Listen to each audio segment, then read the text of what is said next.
Yeah, get this, 1 in 5 Wendy's is apparently out of beef. So this happening as a meat shortage is happening because of the coronavirus outbreak. To help introduce our new Beyond Sausage Sandwich. You want that plant-based great taste? Thank you. You have a beautiful day, you hear me? Top of the morning. Fresh out the oven. What's happening? One for you, one for you. Employee of the month is at it again, y'all. Introducing the great-tasting plant-based Beyond Sausage Sandwich. I absolutely love beef. Beef all the way. If it's not beef, I don't want it. First bite, I would know the difference between beef and whatever else you have. Little do they know, their Whopper patty was actually made from plants. You're f***ing kidding me. Now to that warning from the CEO of Tyson Foods. Tonight, he says the U.S. food supply chain is breaking because so many workers who process meat have coronavirus. And farmers say their crops meant for schools and restaurants are rotting. This comes at the same time that food banks are running low and lines are long. As CBS's Manuel Bojorquez reports, it's because of a lack of a federal plan to distribute the food. When Florida farmer Sam Accurcio saw demand from the food service industry plummet, he did what he could with the tomatoes that were ripe for harvesting. So we've just been giving them away what we can, but we just simply have too much. People could be living off of what we have to throw away. The result? Millions of pounds of Florida tomatoes and squash were left to rot. In Idaho, farmers are putting out potato pyramids for people to take. In the Midwest, dairy farmers have dumped millions of gallons of milk. The cruel irony is all of this is happening while Americans wait in long lines for food donations. 120,000 people a week at the San Antonio Food Bank. It is criminal. It's a shame that food should never go to waste. Farmers and food banks had pleaded with the U.S. Department of Agriculture to connect the oversupply with the growing need. Florida's Agriculture Commissioner said she'd asked for help for nearly a month, but the department didn't announce a plan until 10 days ago. Should this intervention have happened before? We needed to have acted sooner because it's put stress on charitable organizations like the Feeding America food banks that our inventory is running out. And until the federal program catches up, some farmers say they will still have to euthanize livestock and chickens.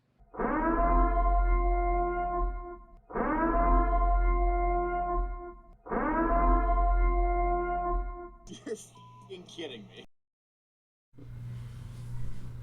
Hey folks, Breakaway Homesteader here. I'm Patrick. I hope you enjoyed that intro. It gives you an eye-opening view on what's going on in the country today, and maybe a little food for thought as to whether maybe this was planned before or not. And hopefully it was a little bit entertaining as well. And so we're going to get right into tonight's show. Tonight's show is about chickens. That's dual-purpose homesteading chickens and what we use and how to go about using meat chickens, homestead meat chickens, for your family in case a upcoming food emergency occurs, that you can be prepared and ready for that to have enough protein to feed your family. So let's first of all get right into it. So our farm here, we use Barred Rock chickens. And I'm going to go ahead and pull up my screen here. Put myself down in the corner. So here's a website for you. thehensloft.com is the 5 best dual-purpose chicken breeds for meat and eggs. And again, we use the Barred Rock or the Plymouth Rock, whatever you want to call it. It's that range of birds. It's listed here, and every site will be different because everybody has their own opinion. But I cannot speak for the Rhode Island Red. Well, actually, I have one, but I've only had one ever. She's a 3-year-old little girl, and she's a great hen, but she's not that big. She's not as big as a Barred Rock. And this site will give you history on why they think these chickens are best. Another site that I saw had this at number 1. And they can be broody, which makes great mothers, lay so many eggs. Buff Orpington. And we get down to number 4, Plymouth Rock. And this is the one I want to talk about tonight and think you should get if you plan or never had chickens before. This is the most family-friendly chicken you can get. They'll be good to your kids. They won't try to fight you. They won't try to fight each other. And your roosters won't try to spur you. They're very mild and very docile. They're like having little dogs running around. Let's just see what number 5 is, just because. Wyandotte, I don't even know how to say that. It's a lace hen. But let's go ahead and take a look at a site here and see exactly what the Bar Rock or Plymouth Rock has to offer.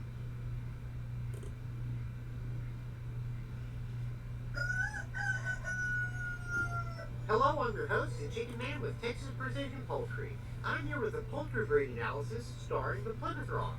The Plymouth Rock is a true American breed, having been shown in 1849 at the first American Poultry Show in Boston. There are a myriad of breeds thought to have been crossed in order to make this breed. However, there is no definitive answer. By 1874, the American Poultry Association had recognized this breed. In 1882, the Plymouth Rock was considered to be America's most popular breed of chicken. The Plymouth Rock can be categorized by its single comb with yellow shanks, with color varieties of black, white, buff, and blue to name a few. However, the barred variety you see here is the most popular. What made the Plymouth Rock so likable was its well-rounded traits. They are fair layers of brown eggs, produce good meat quality, and the hens are broody and make good mothers. These traits are used in the commercial poultry industry. The white Plymouth Rock was crossed to form many strains of commercial broilers or meat chickens, and some barred varieties are used in later crosses. This also contributed to its near extinction in the 1950s. The breed is now in the recovering category within the Livestock Conservancy. The Plymouth Rock is a breed that does well in many management conditions, from confinement to free range, from grain-fed to grass-fed. All in all, this friendly, dual-purpose bird is an exceptional American homestead and backyard breed. That wraps it up. If you have any questions, leave it down in the comment section. And don't forget to check out our social media accounts. Links are in the description below. Like the video and subscribe. I've been the Chicken Man with Texas Precision Poultry. For now, I bid you farewell and encourage all to keep your kids happy and healthy. It's just not letting me do anything.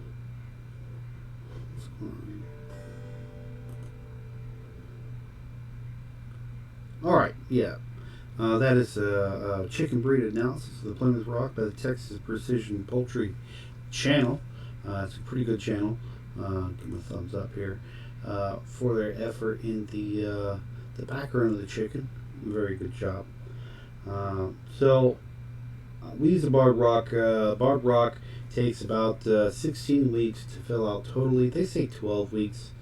12 to 16 is the range, meaning 16 is going to be the best of that range. You're going to have the largest bird at the farthest out that you can get as a broiler before they turn into tough, rubbery birds for the pot. So 16 weeks. So I want to talk about the cycle of raising chickens for meat, how many you have to raise at what point, and at what point you have to incubate. Now, if you're going to be doing poultry in the backyard, you're going to want to have your own incubator, and that means one, you're going to have a rooster, and two, you're going to have an incubator. The reason why you want to do this is because it's going to be the cheapest option, and it's going to be available in case something happens. If you're stuck at home, if you're on lockdown for months at a time, and there's no meat in the freezers at the grocery store, not that you'd want to go there at that time anyway, then all you will have to do is go to the backyard, pick out a poultry, a bird, corresponding to the chart we're about to make. And if you stick with the chart, if you stick with the plan, then you'll only have to incubate birds 4 times a year. And so we'll talk about that here in a second. But yeah, we use the barred rock. If you look at my first video in this episode, the episode of the life cycle of the chicken, you'll get to see the life cycle of it was a 1-day-old chick. Actually, it was a preemie chick that was born on the same day we did the video. A 1-month-old chick, and then you got to see a 1-year-old and then 3-year-old barred rock to see the life cycle of those birds. And they have been fantastic birds, and we will not switch to any other bird because they are that easy to raise. And so with that, I think we'll get into the meat production side of things.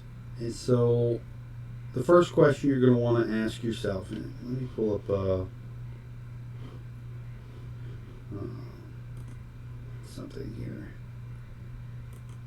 This won't work. So here we are in Excel. Blank Excel. I'm going to bring this up to 16 font just to make sure everybody can see it. Things you want to consider. First thing is how many birds, how many chickens, hens, or chickens to total, because you don't know if you're going to have hens or roosters, do you want eat per week? So let's say you want 1 chicken per week. 52 weeks in a year, that's 52 chickens. Now, one way you could do this is you could just order, say 60 birds, and by the time the end of the year is there, you would have 52 chickens survive, maybe. And that would give you 1 per week. But then by the end of the year, you'll have a year-old chicken that's going to be kind of rubbery. It's still edible, and I don't think people understand that chickens are edible their entire lifespan. Even older chickens, like we will call our 3-year-old flock this year, and we will still put them in the pot. We'll cook them a little differently, but they'll still just be good chicken, just a little bit tougher. So the way we prepare it will still make it quite edible. So here we go. You can order your chickens. If that's the case, then you'll be spending a lot more feed. You'll be having a lot of chickens everywhere. If they're free range and you have a small homestead, they'll be pooping all over everything. They might go away. They might get predators. So the less you have, the better your odds of not having predation and keeping everything more sanitary than you would if you had multitudes of chickens, right? That was literally my first thought pattern on preparing meat birds. 52 weeks in a year, 52 with how many you butcher, and adding incubation time, and on top of that, adding how long it would take to grow. And so it would be 52 birds plus so many birds to fill in that time frame. So I nixed that idea. I'm like, you know what? Let's come up with something that, let's come up with a minimum amount of birds that you need to continuously have a fresh chicken. Meaning it is within 4 weeks of that 16-week cycle. So at 16 weeks, the chicken's ready to be eaten. So at 16 weeks, that first chicken of that cycle will be eaten. And so 16 weeks, of course, is 4 months. And so the thing is you're going to want 52 birds per year. So that's literally 4 chickens per month. So you're going to be eating 4 chickens per month. And so so let's go ahead and work out a way to rotate, kind of rotate. So let's put in here what chicken we're going to be using. It's barred rock. We're going to have several generations of chickens. So we're going to go first gen, second gen, third gen, and then doing this in my head, we'd only be doing this 3 times a year, but it should be incubating 4 times a year. But throughout the entire year, since it's 4 months, 4 times 3 is 12. That's 12 months altogether. You're only going to have 3 generations of chicken for the entire year. So, barred rock.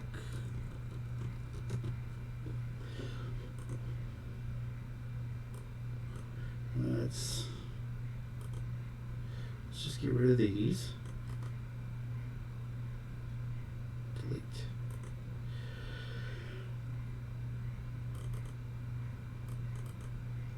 Start making our little platform here. So let's say we're starting January 1st and you want, so starting January 1st, so you're going to want to go back 21 days, so that's going to be December 10th. So December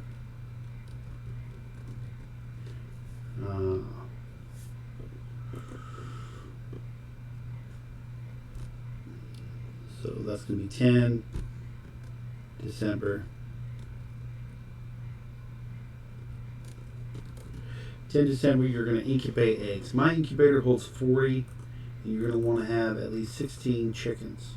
So my incubator holds 40. It produces roughly 18 to 22 chickens per incubation cycle. Not knowing which ones are fertilized and which ones aren't really makes it difficult to figure out. But after you have so many cycles, you'll know your average, and then when you have your average, you'll be good to go to know what your minimum is and what you can make. But we want 16 chickens because it takes 16 weeks to bring them to mature age for a broiler. So December 10th, we're going to incubate those eggs. So January 1st, we are going to have chickens. So January 1st all the way through December 1st. And so it takes 4 months. February, March, April. It takes 4 months to incubate, or actually to grow those out to food age. So here's one. We're going to have 16 birds, 16 birds, 16 birds, and 16 birds. Of course, this time you're not going to be eating any chicken because you won't have any technically, but I think you will, and this is just a analogy to get you started. So it's a full cycle. Once you get this complete, you'll be able to use this year after year, and because every 4th month is 31 days, there's no issues on what day you're going to have to remember to start your incubation, because it's going to be 31 days each of those months. So it'll always be the 10th of that month for incubation to get chickens on the 1st of the following month. So here we are. We have your first generation. Let's make this generation green. And so at this point, starting May 1st, we are going to start eating chicken from this this generation, because these are ready to go. And so how long it's going to take: May, June, July, August.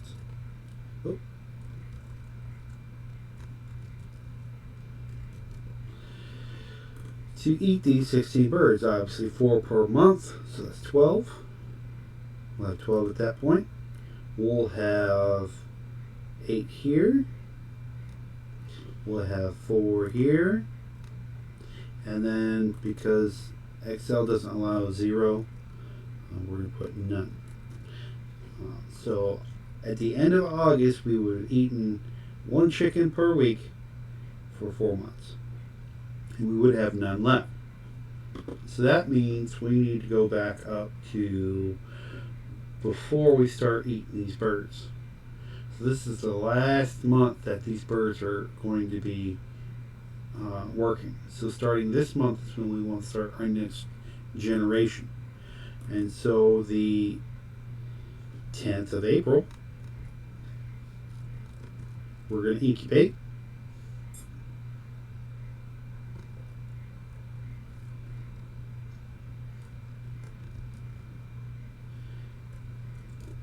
APR. And we're going to, let's color these in. Incubation dates. Well, you make a, let's say, sure, why not? Yellow, like a mustard yellow. And so, I'm going to make this black because there's nothing going on that time for a second generation. Let's make our second generation blue. And our third generation red. Why not? And I'll tell you why we're coloring this in a minute, and it'll totally make sense. This is our life cycle from start to finish, and because we have this right here, we're going to copy that and paste it here. And then we're going to do the same thing. We're going to count down. So by the time we get to 16, that's going to be the 10th of August. 10th AUG. Oh. Always got to be thorough, right?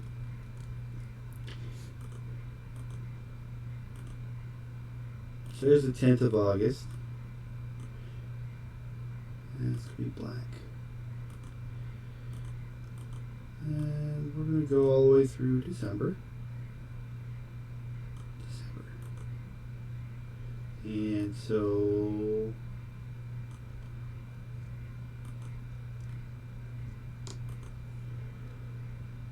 January, August, September, October, November, December.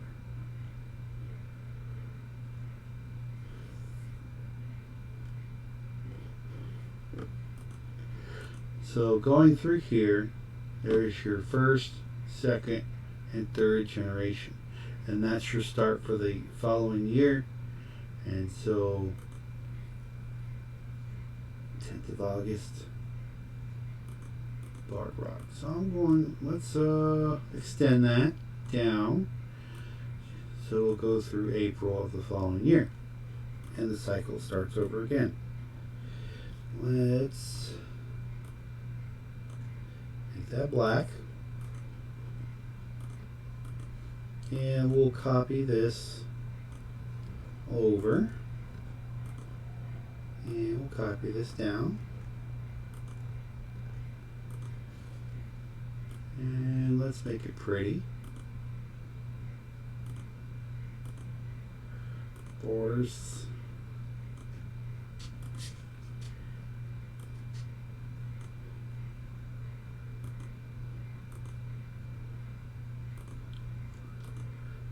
Three, 4,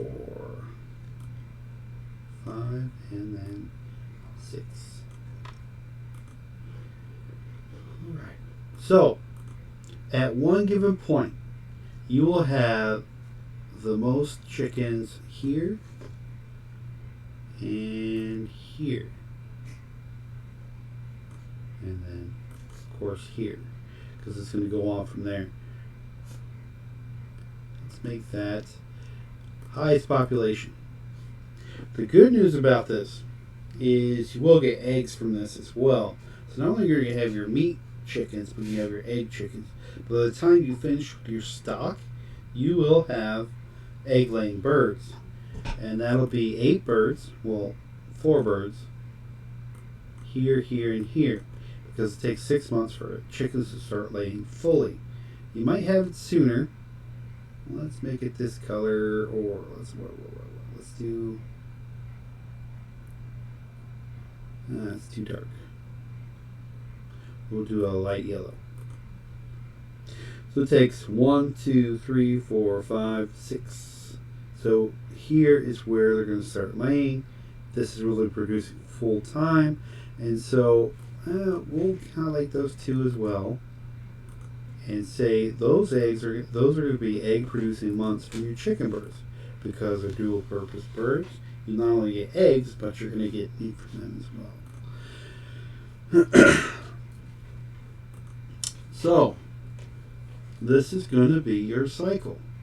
So December 10th, you'll get 16 eggs produced, in January 1st. They'll raise out for 16 weeks, and then from every month at that point, you will eat 4 chickens. That's 1 per week. And then that cycle continues by having 16 new chicks to grow through the same cycle. And there will be 3 cycles total going through that year. And then 3 cycles per year. That's 3 incubation periods per year. That would hook you up for the next year to continue this cycle. And all you have to do is cycle this over and over again. And so that is the bird cycle. That is the cycle you're going to want to have to make 1 chicken. Put 1 chicken in the pot per week for 52 weeks. And it shouldn't be hard at all. I mean, the most you'll have at any given point is 28 birds, but one side of it, they'll be young, they'll be small chickens. So if you have 2 pins, that would work out great. You can just rotate them out left and right, back and forth, and keep them together. Now let's talk about these colors here. 1st gen, 2nd generation, 3rd generation, and you can start over again on the color cycle on the next year. Sorry, my dog. So get bands for the legs of the chickens. So at this point, you're going to have your 1st generation. By the time this one hatches, you're going to leg band your chickens with that particular color, so you know which generation it is. So in case these chickens get to be around the same size, which they never will, or you have egg layers in with your meat birds, you could tell them apart. And so they'll have green bands on their legs, or blue bands, or red bands. So that way you could separate your birds apart, or have them all together with your egg layers and know that bird's an egg layer, that bird's a meat bird. And so you can get more friendly with this bird, but call that bird dinner. So that is the cycle, and I will be happy to email this to anybody who wants it. You can email me at breakawayhomesteader@gmail.com. Say, I want that cycle, bird cycle, for meat birds. And so that is, and let's make it a little more pretty here. I love a pretty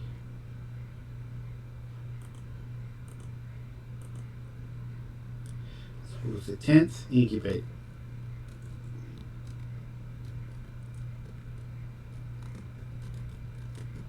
So we got all the room in the world. Why not? Let's see. Put that here and put that here. Makes it a little more wider, makes it a little more pretty. I like it. Minimal. Absolutely minimal.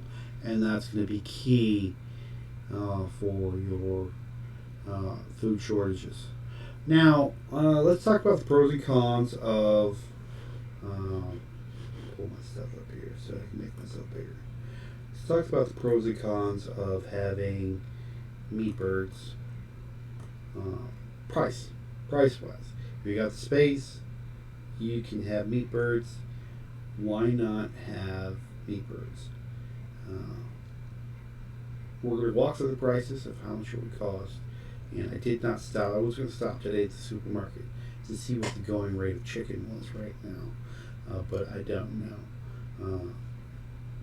To be honest, but we will go over the cost of birds and how you raise your birds is going to make a big factor, and how you feed your birds is going to make a big factor on your total cost for per bird, and let's go over that.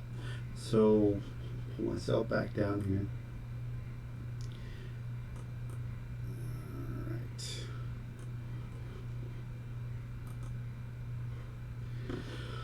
So where was I here? That's not it. So we were here. Talked about the birds. So here I'm on Tractor Supply. Here it costs roughly $14. Excuse me, for 50 pounds of 16% feeder. Now, of course, you're going to do with your starter, and if you have layers, you're going to have layer feed. But this is an overall feed after they've come out of the chick cycle that they will have. You can do pellets or you can do a crumble. I use crumble personally. It really doesn't matter. It's going to go into their crop and get mashed up anyway.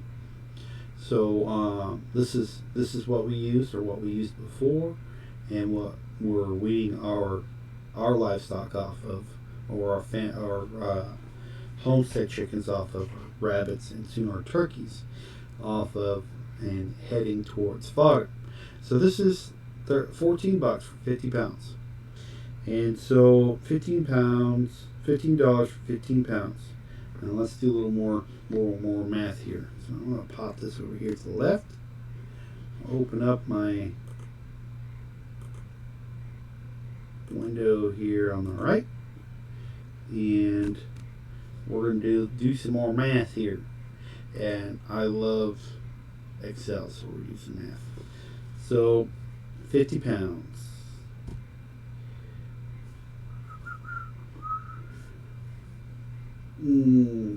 Looking at this, so we need 0.25 pounds of feed per day, roughly, per chicken. And so let's just use the term for one chicken, since we want to know how much one chicken is going to cost to raise the butcher weight for meat chickens. And so so here we are, 0.25 pounds per day. So we're going to multiply it times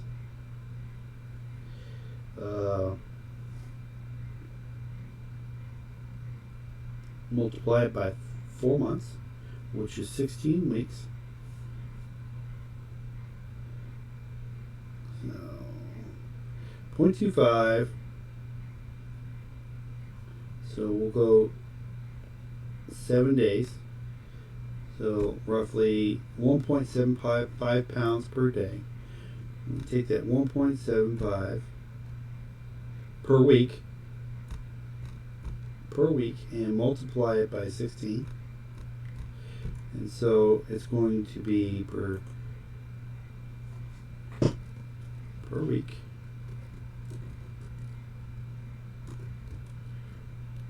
$16. We'll do a little separation here. Insert. Alright, then we won't. I will just move that. Cut. And paste. Pounds. So 28 pounds in 16 weeks. So cost would equal to, let's say, so $14 for 50 pounds of 16% crude or protein feed. So that will equal 50 pounds divided by the cost, which is $14. And then we're going to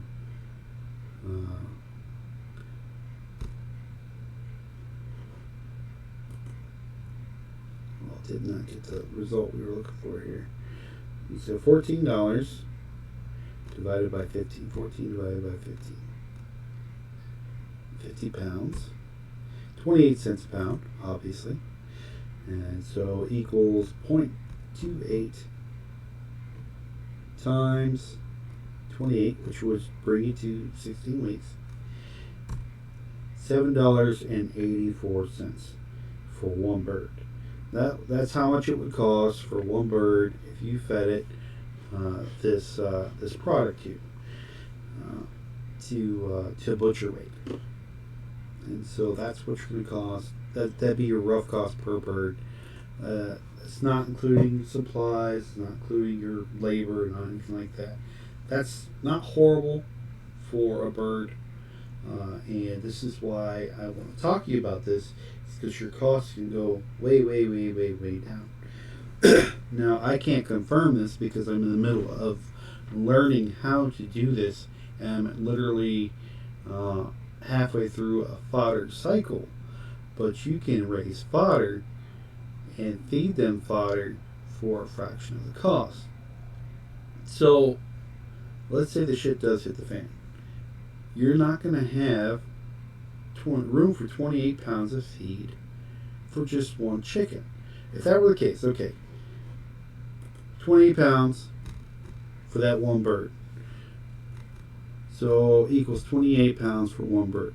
You're going to multiply that by 52 weeks or 52 birds. That is almost 1,500 pounds of feed. That is ridiculous. You don't have a place to store all that food. Keep it dry, keep it rodent free, do everything like that. And so the alternative is to learn how to grow fodder and learn how to produce fodder to a point that when something happens, there's really no issue. And if you do have storage, you can storage at a fraction of the capacity than it would be if it were, again, just regular food. 1,500, almost 1,500 pounds of food. That's ridiculous. So consider this. Using fodder for your feed. Because you use fodder for pigs, you use fodder for cows, goats, sheep, rabbits, all your homesteading needs, and chickens without having any digestible issues. Of course, you're going to have to wean them off what they're eating and then bring them onto this, but it's 100% edible and it's good for them. You probably have a better yield or a heavier chicken, or and it's going to be more healthy because it's a grass-fed animal. So that would,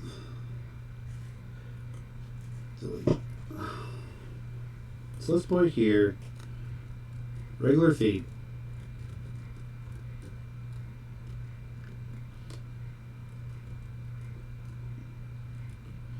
And that would be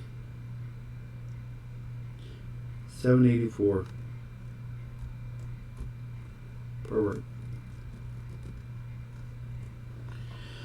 Now let's do an analysis on this right here. So this is whole oats. This is also available at Tractor Supply, and fodder is, you can do anything as long as you have a viable seed.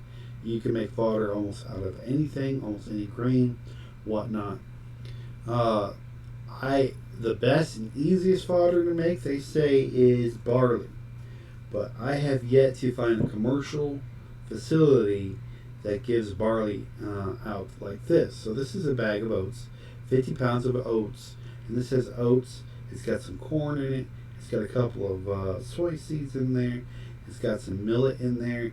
Very small amounts of that, but the primary 90%, over 90% of this bag right here is oats. And they haven't been hulled, but what you can do is you can get a 50-pound bag of oats or a 50-pound bag of barley if that's in your area. If you want to go a little more expensive, you can get a 50-pound bag of wheat berries.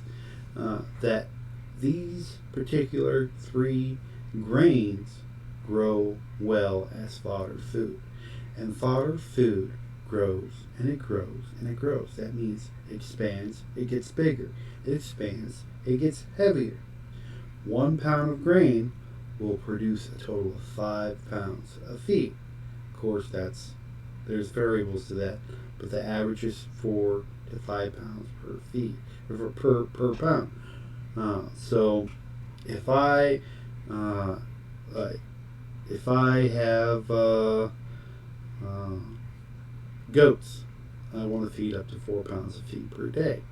That's literally less than a pound of oats that you would put into a fodder system, cycle, and grow out turnkey, and it'd be super cheap. So let's go over those numbers. So here we are for oats. I think this is $15. Yeah. So it's $15.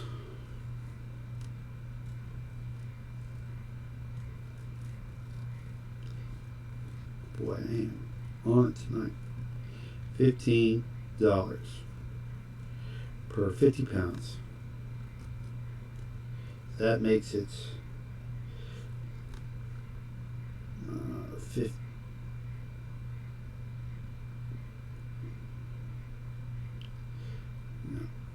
15 divided by 50. That makes it 3 cents a pound. No, 30 cents a pound.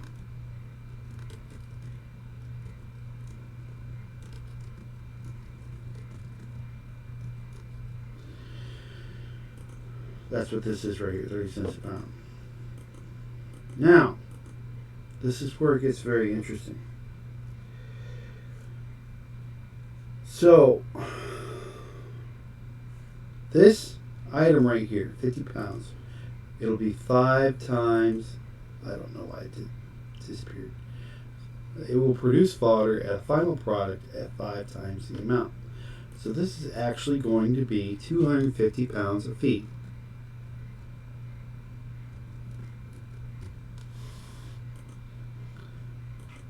So let's go ahead and divide that now. That's 15 equals $15 divided by 250 pounds of feed. 6 cents. This is 0.06. See, that's 0.3. That one's 0.606. That means 6 cents per a pound of food, a pound of fodder. So you eliminated all that storage you needed. You eliminated all that cost that it costs for a bird, which was $7.84 when you're using regular feed.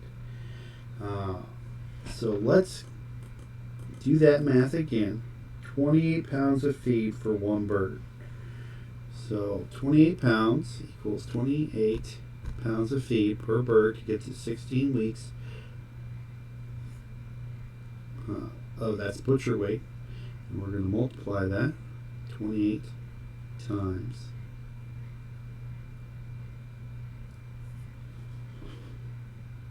that quarter pound, 28 pounds times 6 cents, 0.06.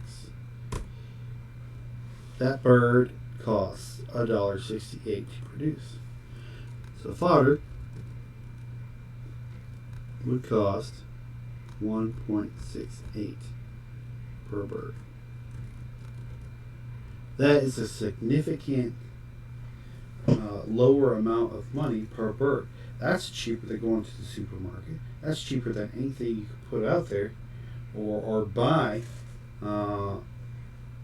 without it being processed. But what that does is it opens a window for you to have a cheaper meat product for your family.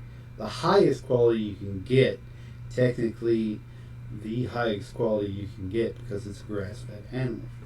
And to have one chicken in the pot once a week, you would only pay 1.68 times 52. $87.36 for the entire year's worth of chicken. The only thing you're going to invest is your time.